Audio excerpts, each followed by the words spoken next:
Welcome, welcome. We are back, coming back on the show on a Thursday here, and What's we up, just had people?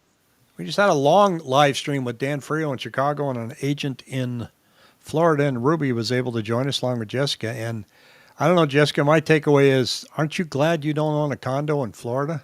Right. Exactly. I agree. What a horror story. Right. Condo fees, Yeah, HOA.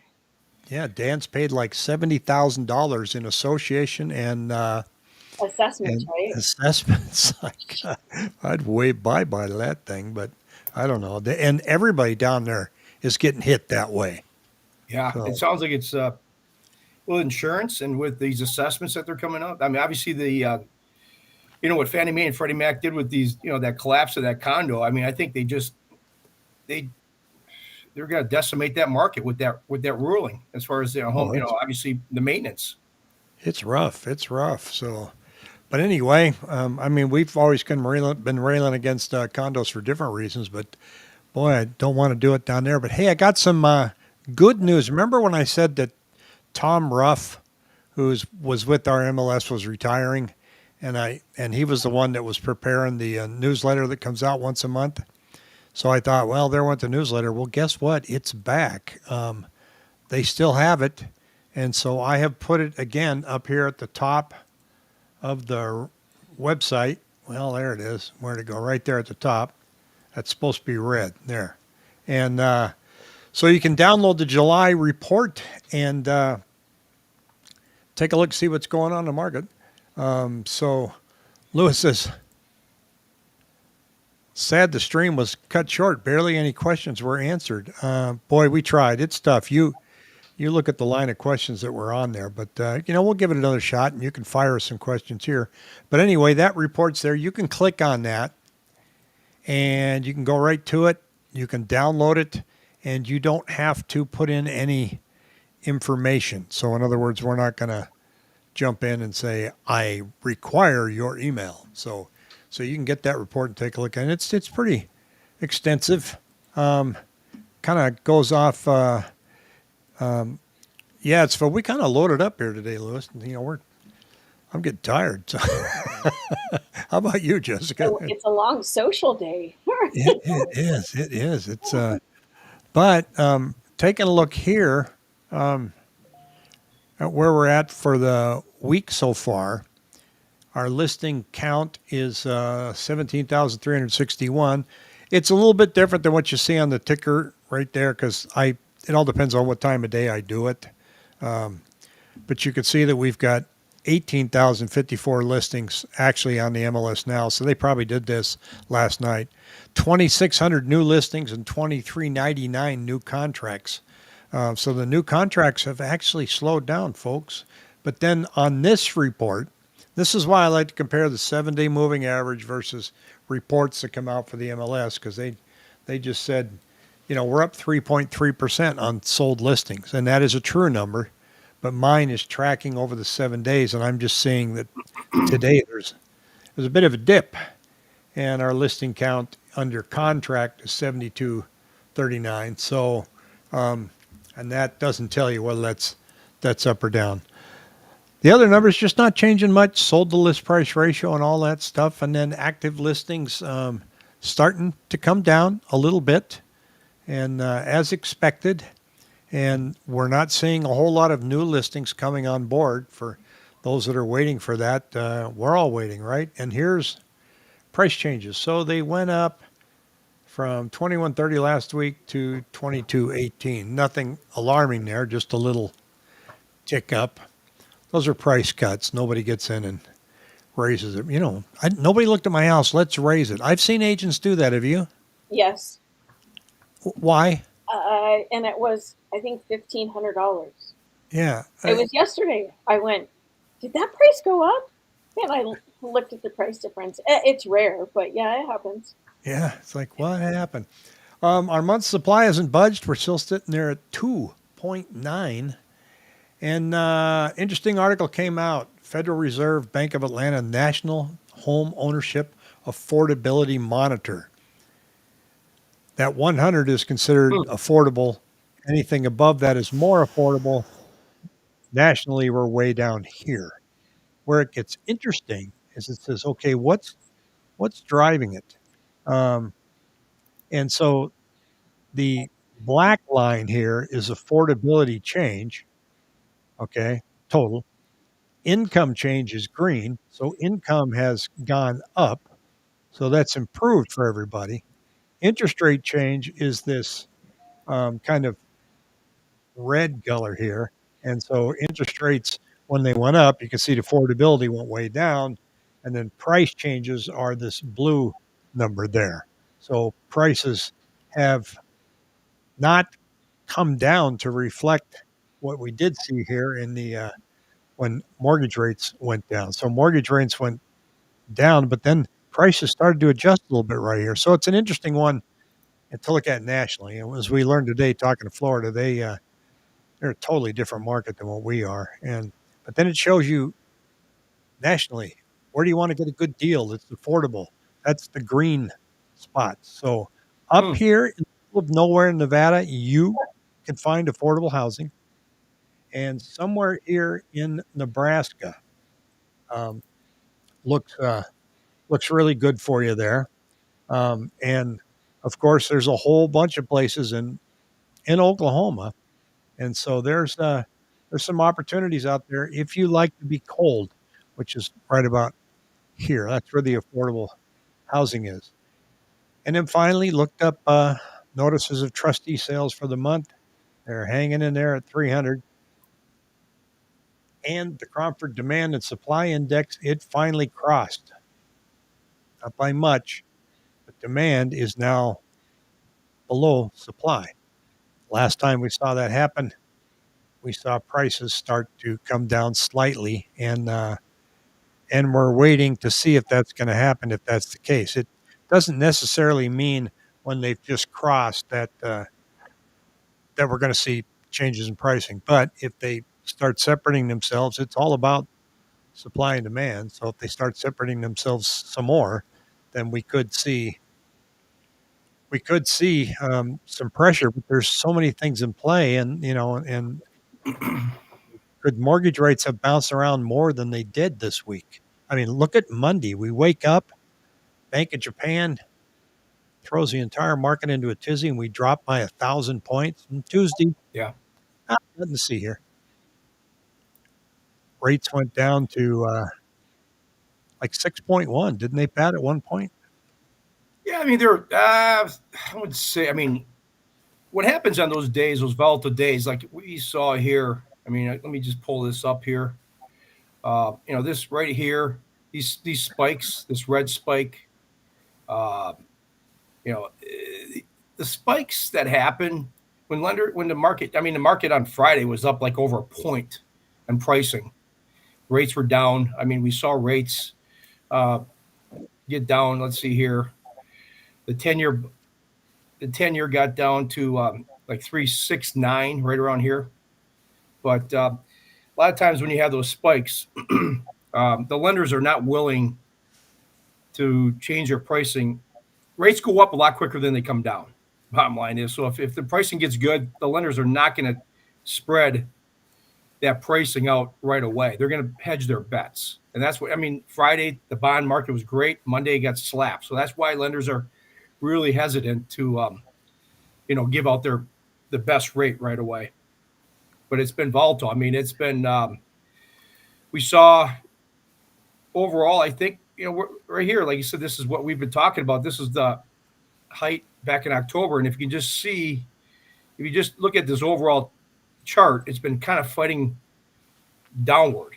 The last year and a half, we've been talking about inflation. Now it's kind of the chart, the whole story is kind of flipped to what kind of recession we're going to go into. Now the Feds, now they're talking about having rate cuts back on the table again. One in September. I'm hearing up to 3 rate cuts, which I still cannot gather them doing 3 rate cuts this year. Just does not make any sense to me. But you look at it. I mean, it's the Treasury has been fighting. It's been fighting. It's been the downward trend. It's definitely a downward trend here. And now what we got, I mean, you see pricing on, like with this $475,000 purchase, 5% down with Providence. Providence is a solid lender. They're, basically a paper type lender. But I mean, on a purchase with a 780 FICO score that I normally put up, I mean, you're looking at rates at, for cost of $1,600 at 6 3/8. And what, 2 months ago, a month and a half ago, we were looking at 7 1/8, 7 1/4. So we have gathered up, a good 1.5 to 2 points in price. I mean, basically in the pricing in the bond market. If we see another run, my take on this is it's probably going to settle in here around the the 6.5, 6 5/8 range. And we'll, as I said the last couple of weeks, I think we're going to see a staircase climb downward, not momentous, but just kind of like this. You might see some days where it's going to be up a little bit and then fight its way back down. It's going to be this battle back and forth the next couple of months. But I mean, we could battle back down into the low sixes if we have a couple of weeks. All of a sudden, we're looking at 6 1/8, 6. In terms of a rate on the purchase price, in terms of a purchase. A little different for refis, but, I was talking to you earlier about before the show, a lot of people are getting calls on, that, let's see, 6.63. Yeah, that fits right into my pricing right there. But as I was talking to you, Rick, earlier before the show, I think people are getting calls on refis now because people are 7 1/4, 7 1/8. Maybe they were sitting at, they can get, on conventional mid sixes, low, 6 3/8, 6.5. But I just feel with the downward trend, I think people are doing a disservice to their clients on refinances to be the first, horse out of the gate. I mean, let the trend run itself, run its course a little bit before, people are just jumping. These mortgage people are just jumping out of the gates. Oh, refinances. Well, let the trend work its way through the system a little bit the next month or two. Well, I think people are anxious, like I can, we have a question here that says, why do I have to wait 6 months to be able to refinance after purchasing a property? Well, conventionally, you typically don't, but the problem is the lender that he was, I don't know who it was, he or she did it with, the lender gets hit with a early payoff penalty. So basically, the lenders don't like to be doing loans every 2 or 3 months. Yeah. So, because there's costs, that are involved in doing a loan. But, basically, just like this pandemonium says, yeah, basically they give up, we get hit with basically a penalty. We get penalized. We have to basically pay back whatever we made on the loan. So they're discouraging you from doing that. Yeah. There isn't really a rule. They're just like, there's not a penalty. The client doesn't get the penalty, but the mortgage person does, the lender. Yeah. And, if somebody says, if I were to do a refinance for somebody and say, I want to refinance the next 3 months if rates come down. That's why I'm slow out of the gate as far as refinances, because I want to let the trend run its course. I've got people that are obviously could refinance, but if I feel rates are going to go down here the next 30 to 45, 60 days, get yourself ready, get your documents ready, pay stubs, W-2s, your bank statements, get ready. But it's kind of like deer hunting. You wait for that buck to come out of the woods. It might take you 8 hours to sit there in the tree stand, but you have to wait a little bit and be patient because this is, I think, a trend that's moving the right way. But I think to get the full effect of refinancing, let it work its course, way through the trend. Yeah, and I think, Jessica, I think that before we see any uptick in buying activity that's rate driven, we'll probably see far more of that in refi first. Makes sense. I mean, they're going to go, look, I got locked into, I did the marry the house, date the rate thing. Okay. I want to take care of this as fast as I can. Where the buyers that are out there, again, I still think there's room for affordability. I'm going to wait this out. And then as we've said, 33% of potential buyers now and sellers are saying, well, I'm going to wait till after the election. And so there's just many excuses to sit on their hands with affordability, like we just showed you, probably the biggest one. And I'm trying to show a comment here. There it goes. Got a new program here I'm using. That's why the script is fancy on the bottom. I don't know how to change it. I don't even know how to change the font. Friend in Goodyear still hasn't sold her house. Price has dropped $80K. Now she's just going to keep it and go back to an Airbnb.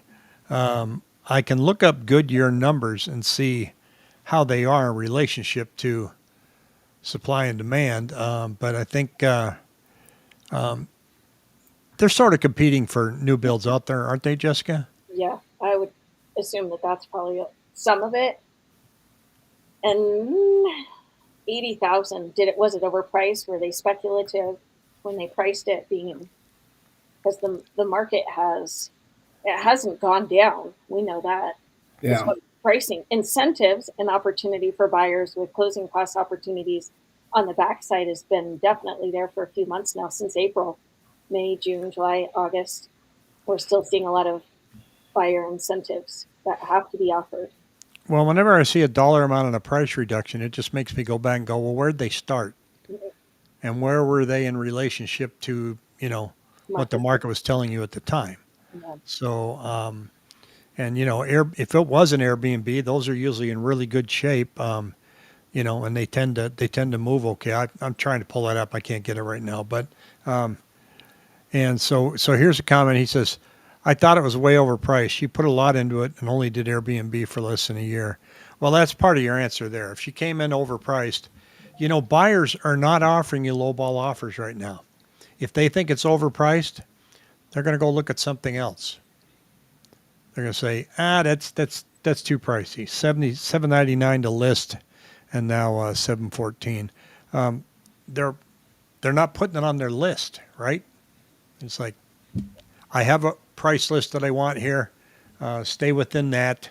If I see something that's 700, but my budget's 650, I'm not going to write an offer for 650. I'm just going to wait and see if they make their move. Now, on the flip side of that, Jessica, they see a price for 650. They're not writing offers for 650, are they? Nope. Even if they So, price right at market value, that's yeah, even if you're priced at market value, they're going to write something lower and they're going to ask for a lot of concessions. But if you're above market value, they're not even going to play in that sandbox. There you go. Nope. Because even if I Well, get them from 700 to 650, 650 is still too high in my mind. So it's a pushback kind of market. I mean, it's been a quiet market, but I mean, would you agree that, I mean, obviously, if rates did tick down, let's say like they have in the last month and a half, if we got into the, I don't know, just asking you too, I mean, if we got into the low sixes, high fives, we would see a heck of a lot more demand come out of the woodwork. And then all of a sudden I think you're going to see bidding wars. It just seems that way. It's what's going to happen. Everything just seems like it's quiet right now before the storm. Sometimes, do you feel that way? Well, I don't I know won't if say it's a quiet storm. before the storm or if it's just quiet because of everything we're facing. I mean, the interesting thing that I'm seeing that when I look at my numbers over here is that canceled listings were rolling about 450. Now they're almost at 800, and so that's they put it on the market and they said, well, it didn't work. I'm going to take it off and I'm going to wait till I get my price. Expired listings are kind of trending where they were, but the canceled listing says, yeah, I'm not going to deep discount it to get rid of it because I don't have to. I'm just going to wait and put it out there. And you're seeing some of that, right, Jessica? absolutely, yeah. Now, Louis, when you say got to fight when under contract, fight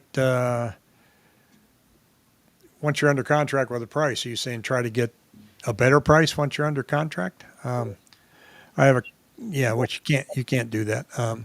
I can't wait to pay 2019 California prices in Arizona. The only problem is I still don't make California money in Arizona.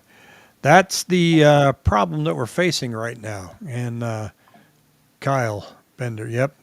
Are we going to face California prices? Who knows?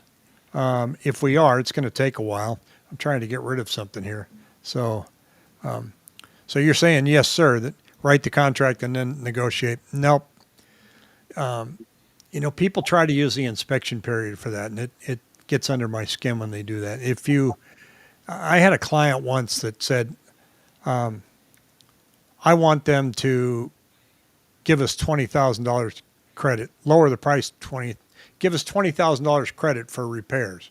And there were only just a few things wrong. And I said, look, let's be adults in the room here. I've got to detail out $20,000 in repairs if I'm going to ask for it. And they've already fixed the furnace, and that was your biggest problem. It was just a circuit. The other things, I don't think I can even get them up to 6. So I can't write a request to lower it 20,000 because of repairs. Now, if you wanted to get the house $20,000 cheaper, you should have told me that when you wanted to write the offer. And he goes, I want you to write a list of a demand for 20,000. I said, not unless I can detail it out. I said, I could put it together for you, but they're going to say no. I said, I have to justify it. And do you think that was wrong? Absolutely not, because the inspection period is simply to bring the house to a acceptable condition for the buyer to approve it. It's not a place of renegotiation. No. And so I caution people to do that. Don't say, well, I guess I'll settle for this price, but I'm going to hammer them on the inspections. That's what open door does to you. Put yourself in the seller's shoes. I mean, I guarantee that same person in the seller position would not agree to that same expectation. So you can ask in one hand and wish in the other and see which one fills up first. Yeah, that's right. Moving from Tucson to New Mexico, and it seems Tucson market was holding very steadily. Tucson is, it's kind of making its own. They don't have an oversupply problem there. Pretty quiet. I haven't dove into the Tucson MLS probably as much as you do, Jessica, but I'm not seeing a spike in inventory last time I looked. It's been very consistent. They just don't like changing things down. They're just not going to put any sidewalks. So the entire buying process is negotiation. Yeah, well, if you want to be that way. I mean, it's people could tell you to walk. So I mean, if you're going to come in and you're going to agree on a price, agree on terms, and then have the inspection, and then try to nickel and dime them, you're probably going to find that your contracts are being canceled more than you'd like. So you really need to work with your agent and have a frank conversation prior and go, what price do you want on this house? Give me your lowest number, your net. Let's try to get there. Mm-hmm. And you'd be surprised how you may be able to get there, but you can't go in and say, oh, and what about this? Oh, and what about this? That's not price isn't only negotiated on the front end. Okay. Well, good luck with that. That's all I can say. I don't agree with that. I'll just step right out and say that, it doesn't work. I could be wrong, right? I mean, everything's negotiable, but like you said, if you have a good team, you guys are great at negotiating. Jessica, you're great at negotiating. But the thing of it is, when I being a mortgage person, the lender on the other side, just watching two go at it, it helps when you've got all parties kind of working hand in hand. Yeah. And he says here there are unknowns, and those unknowns equal money. I get that. If the inspection pulls up things that need to be repaired and it's an unknown, yes. But going into it, saying, I'm going to negotiate even further on price once I get I've seen inspection reports come back and go, I didn't find anything. What do you do then?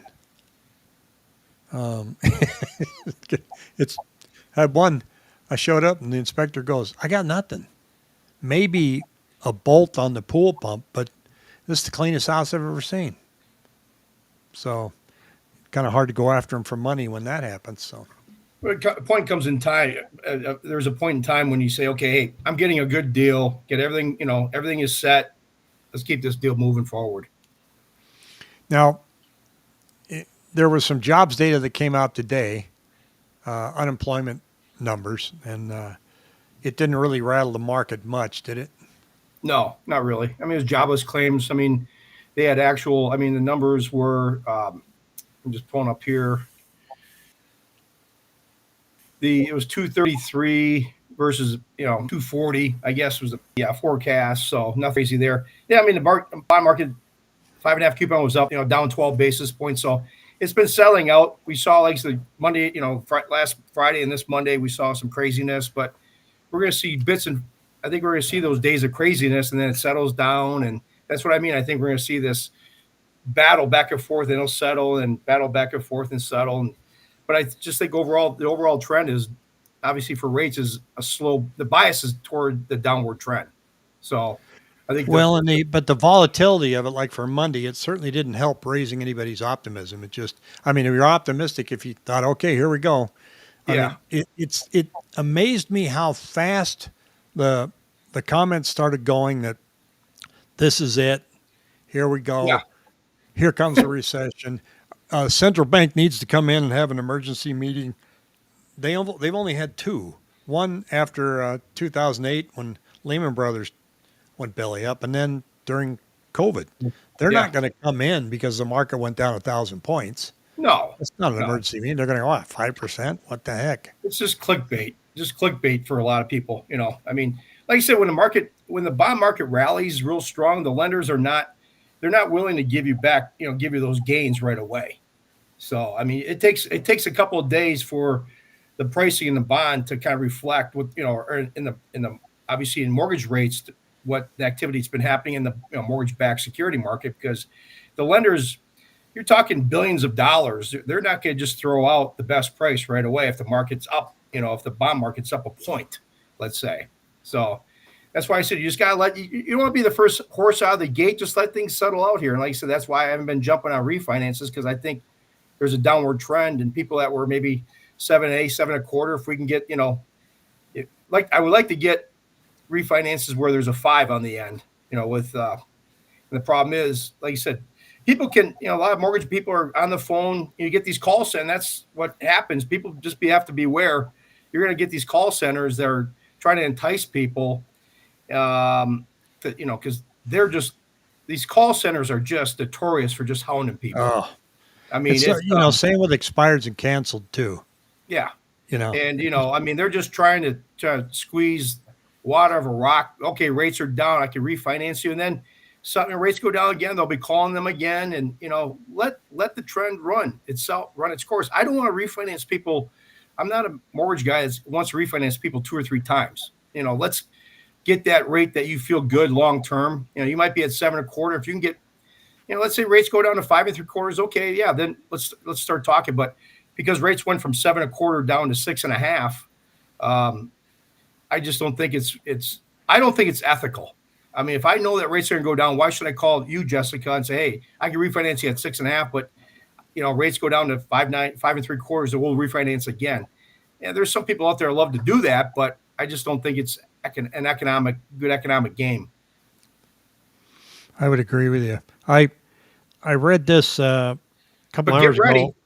But just real quickly, just a tip though, people can start to get ready, get their documents ready, their pay stubs and their insurance and the things that they need.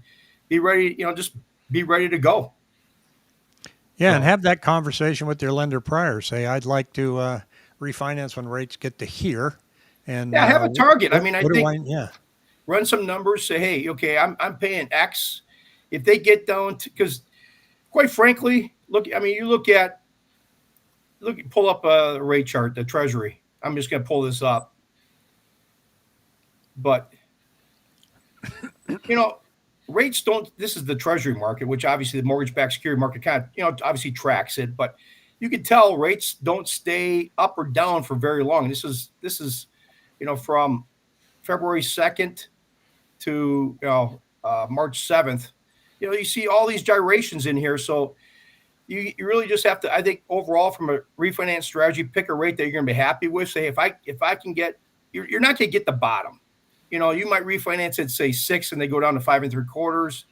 But if you get something that is reasonable, that you're like, hey, if I can save this, I'm going to be happy. I think that's what people have to do, because, problem is you get locked in at 6 and all of a sudden they go to 5.75. Oh shoot, I should have waited. So yeah, that damn Pat, he screwed me. Okay, so I clipped the thing off of a Facebook real estate forum this morning because talking about the new forms that came out, and they all have an acronym. And now we have officially more acronyms than the military. And so Jessica heard this a couple hours ago, but I got to read this to you, Pat. It says, Be careful. Got my first offer. Now follow along. Okay. Um, got my first offer on my listing with the new paperwork included both the SCA and the CABB. Indicated on the SCA that apples, that's what compensation referred to now, already discussed, were more than seller was offering. Also on SCA was an indication that CABB was to be additional the same amount of apples. So agent wanted double plus more apples than offered. Read your forms. I countered both the contract points and SCA on counter one. Somebody said that? Yeah. If you read it slowly and you understand what those acronyms mean, it makes sense. Somebody made a mistake in the way that they utilized the forms when they sent in the offer.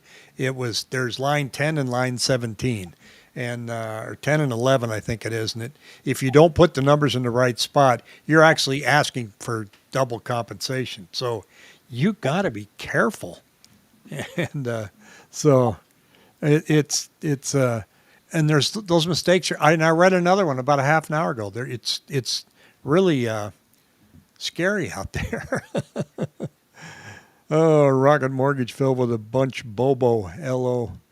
Call Yeah, centers. that's the thing. I mean, these call centers, they're waiting, they're chomping on the bit to get people to roll, and it just really frustrates the living heck out of me that and then they're gonna say anything and everything to try to get people to bite.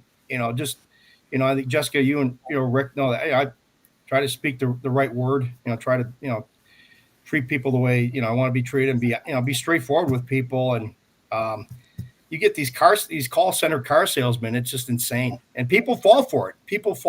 That, as a matter of fact, I was talking to a rep the other day from another Pacific Res, Pac Res, we call them, good lender that we use, and he's like, yeah, these call centers they're just coming out of the woodwork. You remember 1994? That's when interest rates were starting to come down aggressively again. I was living in Southern California. We didn't have caller ID. You didn't have cell phones. It just your phone in your kitchen would ring at dinner time. And every night, 6 o'clock, somebody called me, are you aware that rates are down to 9.50 now? And I'm like, yes, thank you. And every night, finally, I got to where I was just answering the phone. We'd sit down for dinner. I'd pick it up and go, hello, we're happy with our current mortgage. And you'd hear click. Yeah. Or, no, I've been living under a rock. Tell me what happened. Yeah. It just was relentless. Just kept going on and on. And then one time here in Chandler, speaking of robocalls and stuff, some guy called me and he wanted to talk to me about some program or sell me something. And I said, well, excuse me, but I'm having dinner with my family right now. Now's not a good time. Oh, this will only take a couple minutes. I said, okay, knock yourself out. And I put the phone in the middle of the kitchen table. And my son goes, Dad, you didn't hang up. I go, I know. He wants to spend a couple minutes explaining something to us. He goes, we can't hear him. I go, not my problem. You're terrible. Left it there until I heard the dial tone. So, well, it was just getting obnoxious. But, well, Pat, I know you got to catch an airplane, and I hope that your flight is probably one of the only ones that's on time this week, because it's been that kind of way. Did I tell you? I think I told you guys my son's girlfriend went to Vienna, going to watch the Taylor Swift concert with one of her friends. They just kind of hatched up this idea, hey, let's go. And so the trip has been, I guess, horrendous. The flight took forever. And as you know, they canceled the concerts because of a terrorist threat. They actually caught these two guys, but they're unsure if there's a cell out there. So she goes all the way out there, no concert. And I go, well, there's still plenty to see in Vienna. And her flight was supposed to be 2 different flights and 12 or 16 hours. It ended up being 4 flights, 30 hours. Wow. Yeah. Yeah. So I don't wish that on. I know Wisconsin is, do you have one stop on the way over? Where's it go? No, it's direct flight to Milwaukee. All right. There you go. Yeah, I'm going there Monday. We're putting on a charity golf outing for my buddy that passed away a couple of years ago. We've raised the last 2 years, we've raised like $45,000 Wow. for high school scholarships. We're having the golf tournament on Monday. But yeah, we just had 10 guys put together, some of my buddy's best friends, the guy who passed away. We all let's put a golf tournament on in his memory. We did it for last, this is our third year. Like I said, we raised like $45,000. I mean, we'll probably be another 15 or 20,000 this, and we're probably going to do another year or two, and that's it. But just we give away a couple of scholarships to people that are going to tech school, help them out. So good for people you. are less That's great. fortunate. Yeah. That is excellent. Well, have a good weekend, everybody, and we will see you on here next week. Maybe. All Depends right. on where you're at. Yep. If Okay. not, it's just me and Jessica will carry the load. So All right. I'll try to jump in See wherever I'm y'all. at. See ya. okay, bye.